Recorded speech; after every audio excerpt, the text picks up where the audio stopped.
la meilleure configuration gamer pour jouer en 1440p ultra, mais bien sûr aussi un petit peu en 4K avec des détails graphiques un petit peu en dessous d'ultra, eh bien tu es sur la bonne vidéo et laisse-moi te dire que la configuration que je te présente aujourd'hui, elle est juste incroyable, déjà d'où par son prix, parce que pour te donner une petite idée, on est largement, mais alors largement en dessous des 1500 €.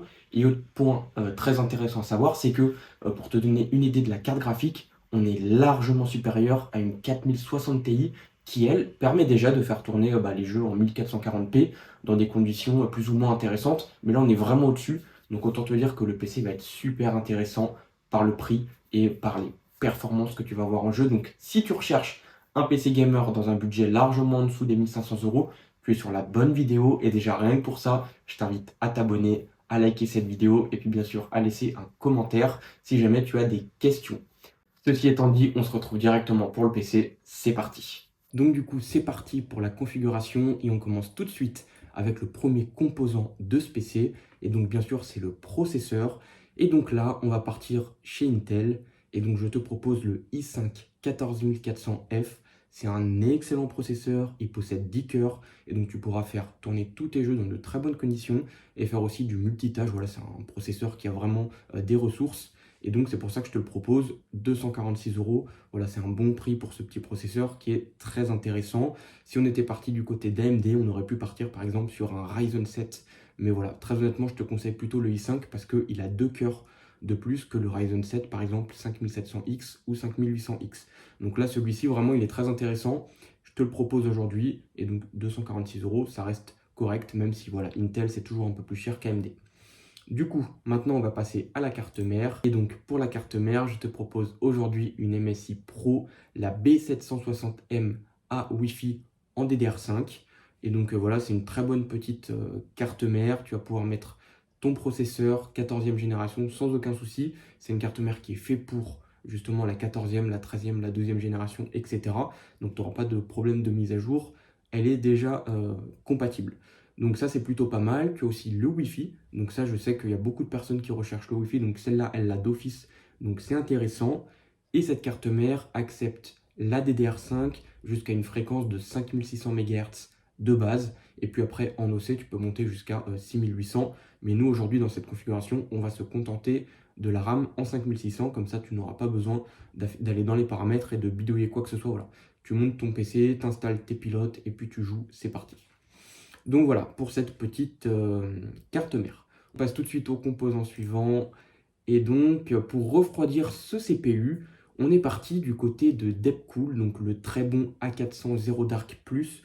Donc voilà, c'est vraiment un petit ventirad très intéressant, il est plutôt silencieux, il est performant. Et pour ce i5, ça va largement suffire. Et c'est largement plus performant que le ventirad inclus de base d'Intel. Donc voilà, on aurait très bien pu mettre aussi un water cooling. Mais là, franchement, ce AK400, il va largement refroidir ton processeur. T'as pas de souci à te faire par rapport à ça. Et pour le prix, je trouve que c'est plutôt correct. 47 €, c'est vraiment pas cher. À savoir que, bon, dans cette gamme de prix-là, tu peux aussi trouver des water cooling. Mais voilà, celui-là, franchement, il refroidit très très bien. Et c'est pour ça que je te le propose, justement, dans cette configuration. Du coup, on a parlé de ça. On va parler maintenant de la RAM. Et donc, qu'est-ce que je te propose comme RAM aujourd'hui? Je sais que vous êtes impatient de voir la carte graphique. Attendez, ça va arriver. Donc là, on part sur la très bonne Kingston, donc la Fury Best RGB. Voilà, je sais qu'il y en a qui aiment bien les couleurs, etc. Donc un petit peu de RGB, ça fait toujours plaisir. Et donc, on est sur de la RAM en 5600, comme je l'avais précisé juste avant. Et on est sur un CAS 36, donc c'est très bien. On n'est pas sur du CAS 40, comme on peut trouver sur la 4800. Donc vraiment, c'est une très bonne petite RAM. Voilà, 5600, c'est vraiment très très bien. On aurait pu mettre de la 6000, mais la carte mère ne l'accepte pas. Il faut faire un petit OC. Là, vraiment, avec cette RAM-là, tu n'as pas besoin. Tu as juste à la mettre dans ton PC et ça fonctionne. Voilà, tu n'as rien à faire de particulier. Donc voilà, très bonne RAM aussi. 100 €, bon, c'est la DDR5, c'est assez cher pour de la DDR5. Mais voilà, aujourd'hui, ça reste quand même Kingston, une marque connue et qui est vraiment de très bonne qualité. C'est pour ça que je te la propose dans cette vidéo. On va, dans cette configuration. On va tout de suite passer au stockage. Et donc, qu'est-ce que je vous ai prévu comme stockage? Eh bien, écoutez, on ne déroge pas à la règle, hein. Le Crucial P3 Plus 1 Tera, c'est un très bon petit SSD. Voilà, en plus, il a 1 Tera, donc pour une configuration en dessous des 1500 euros, on ne peut pas mettre en dessous d'un Tera. Il faut obligatoirement partir sur un Tera, c'est le minimum. Et donc voilà. En tout cas, il a de très bonnes vitesses d'écriture et de lecture. C'est un très bon petit SSD. 80 euros, bon, l'augmenter des prix, malheureusement, ça impacte les SSD. Et donc, avant, on les avait beaucoup moins chers. Aujourd'hui, c'est vrai que 80 euros, ça fait cher. Mais voilà, en tout cas, celui-ci, c'est un très bon petit SSD. On va ensuite passer au boîtier. Et donc, qu'est-ce que je vous réserve pour cette config? Eh bien, écoutez, on va aller du côté de chez Colink. Voilà, le très bon petit Citadel Mesh. Donc, très bon petit boîtier. Il refroidit plutôt bien. Tu as 3 ventilateurs de base inclus dans le PC. Donc, ce qui est plutôt pas mal. Ce qui fait que tu n'as pas besoin d'acheter des ventilateurs en plus et de les mettre, etc. Voilà, il est déjà prémonté. Les ventilateurs sont déjà installés, etc. Tu auras juste à les brancher. Donc voilà, rien à faire de particulier. 69 euros, c'est un bon prix pour ce boîtier-là. À savoir qu'on est sur un boîtier mini tour puisque on a une carte mère en micro ATX. Alors je sais qu'il y en a certains qui n'aiment pas les cartes mères micro ATX, mais c'est quand même une très bonne carte mère que je vous ai mis là. Et avec ce boîtier-là, ça va être vraiment parfait. Vous n'avez pas de souci à vous faire. Donc voilà, et donc on a 3 ventilateurs RGB, ce qui est plutôt pas mal. On arrive bientôt à la carte graphique, mais juste avant, on va parler de l'alimentation, qui est un point très important pour un PC gamer, surtout quand on doit alimenter une grosse carte graphique. Il faut toujours choisir une alimentation adaptée et surtout performante et de qualité. Aujourd'hui, j'ai pas dérogé à la règle, je vous ai proposé une alimentation qui est vraiment de qualité.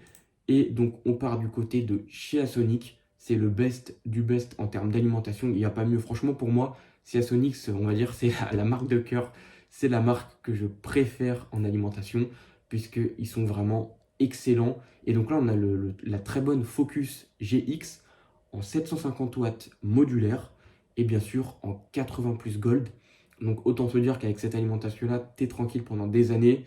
C'est des alimentations qui sont vraiment impressionnantes en termes de qualité. Même eux savent que c'est de la qualité, du coup elles sont garanties 10 ans d'office. Voilà, c'est pour te dire qu'ils sont tellement sûrs de leur alimentation que tu n'as pas de souci à te faire avec ce genre d'alimentation. Voilà, c'est Seasonic. Voilà, on est très loin de l'aérocool, etc. On est vraiment un cran au-dessus en termes de performance et de qualité. C'est le best du best, il n'y a pas mieux. Et c'est pour ça que je te la propose aujourd'hui en version 750 watts, parce que tu vas voir que la carte graphique qu'on doit alimenter, c'est un beau petit bébé, et donc il a besoin de ressources. Donc c'est parti, je te présente la carte graphique. Attention, roulement de tambour, et on est sur une Sapphire Pulse AMD RX 7700 XT. Pourquoi cette carte graphique? Aujourd'hui, pour moi, ça reste une carte graphique intéressante par le prix. 439 euros, c'est pas trop cher. Comparé à la série 6000, on a une petite amélioration en termes de consommation. Et c'est ça aussi qui a poussé mon choix vers la 7700 XT, qui est un peu moins consommatrice qu'une 6800 ou une 6900 par exemple.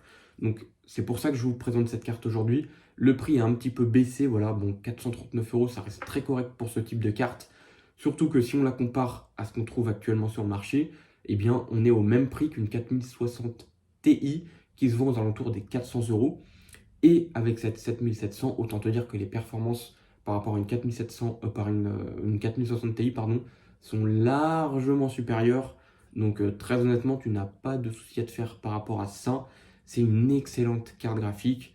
Avec cette carte, oublie la 1080p. Voilà, c'est trop useless pour cette carte. Passe directement sur un cran au-dessus. Tu prends un écran 1440p, ou si tu en as déjà un chez toi, c'est parfait. Et tu pourras jouer à tous tes jeux en ultra sans exception. Et tu vas pouvoir même faire tourner tes jeux si tu as un écran 4K, et bien en 4K à 60 fps, avec des détails un petit peu en dessous que ultra bien évidemment, puisque bon, cette carte elle est adaptée pour la 1440p, un petit peu de 4K, mais voilà, il faut savoir que la 4K c'est pas du tout sa prédilection, voilà, elle n'est pas du tout adaptée pour de la full 4K, mais voilà, plus pour de la 1440p. Et pourquoi pas, tu vois, dans les jeux un petit peu d'aventure, etc., qui nécessitent pas forcément 120, 130 ou 140 fps, tu peux jouer en 4K 60 fps avec des détails un petit peu en dessous d'ultra, élevé, moyen, voilà, ça dépend du jeu que tu vas jouer. Mais voilà, pour ce type d'usage, elle est vraiment excellente. Et c'est pour ça que je te la recommande. Voilà, 439 euros, on est vraiment sur un prix plutôt pas mal. Du coup, tu te demandes, ok, c'est très bien tout ça, mais ça me paraît cher. Eh bien, attends, je vais te montrer le panier, pardon. et tu vas voir qu'on n'est pas du tout sur une configuration élevée. On est tout simplement à 1261 € pour cette configuration gamer qui est vraiment dans le haut du panier avec des composants de qualité et surtout qui va te permettre de jouer en 1440p et en 4K. Autant te dire que ce prix-là, c'est pas cher. Tu peux regarder toutes les vidéos que tu veux sur YouTube. Un PC comme ça à 1200 € pour jouer en 1440p 4K, tu verras que c'est vraiment pas cher du tout. Et c'est pour ça que je te la propose aujourd'hui. Je pense qu'on est peut-être même sur une des meilleures configurations qu'on peut trouver aujourd'hui pour de la 1440p 4K dans ce budget de prix, puisque franchement, les composants que je t'ai mis sont vraiment intéressants. Et voilà, 1200 €, c'est vraiment excellent. Donc voilà, n'hésite pas à me dire ce que tu en penses dans les commentaires, parce que moi, je suis curieux de savoir ce que tu penses de cette configuration. Et donc, bien évidemment, si tu es resté jusqu'à la fin, je tiens déjà à t'en remercier. Et bien sûr, si ce n'est pas déjà fait, n'hésite pas à t'abonner, à liker, à commenter. Voilà, ça fait toujours plaisir et ça permet de me soutenir. En tout cas, j'ai plus qu'à te souhaiter une bonne journée ou une bonne soirée. Et puis, on se dit à la prochaine pour une toute nouvelle vidéo. Salut à tous!